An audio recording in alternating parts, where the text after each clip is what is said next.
Hello বন্ধুরা, good morning. তোমরা সবাই কেমন আছো? আশা করি ভালো আছো, আমরাও ভালো আছি।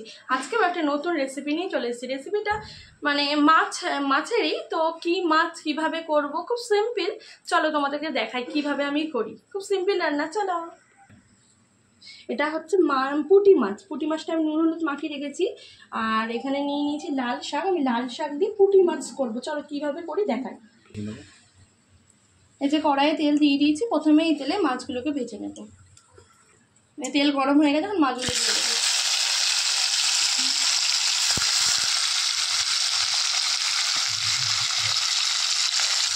মাছগুলোকে ভালো করে কড়া করে একটু ভেজে নেব।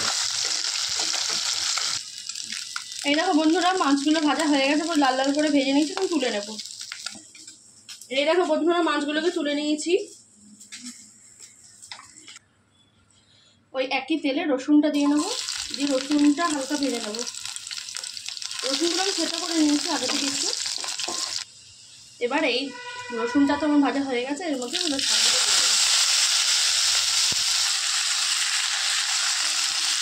এর মধ্যে লঙ্কা দিয়ে দিলাম, কাঁচা লঙ্কা। এবার নুন দিয়ে নিলাম, এবার হলুদ দিয়ে নিলাম।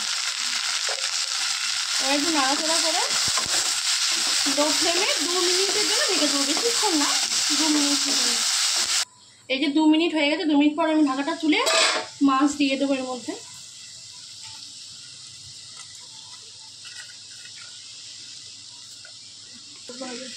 এই যে মাছটা দিয়ে দিয়েছি, মাছটা দিয়ে একটু নাড়াচাড়া করবো।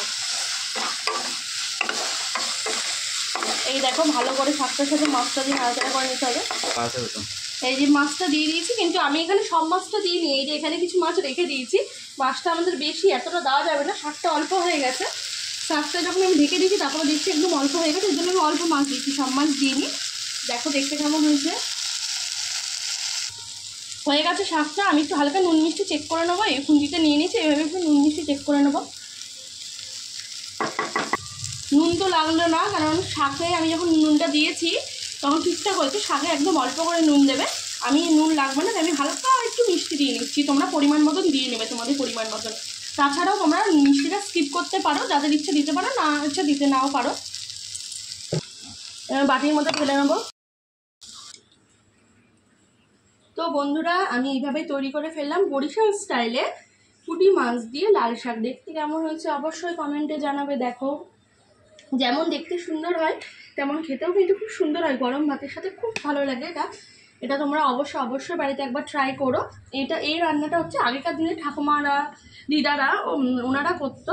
এখন তো সেরকম কেউ করে না। তো আমি চেষ্টা করলাম, অনেকদিন ধরে খেতে ইচ্ছা করছিলো, তাই আমি চেষ্টা করলাম। তো দেখতে কেমন হচ্ছে অবশ্যই জানিও।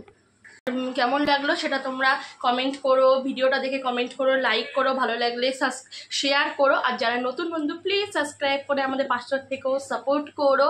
তো আজকের ভিডিওটা এইটুকুই। দেখা হচ্ছে তোমাদের সাথে নেক্সট ভিডিওতে। বাই।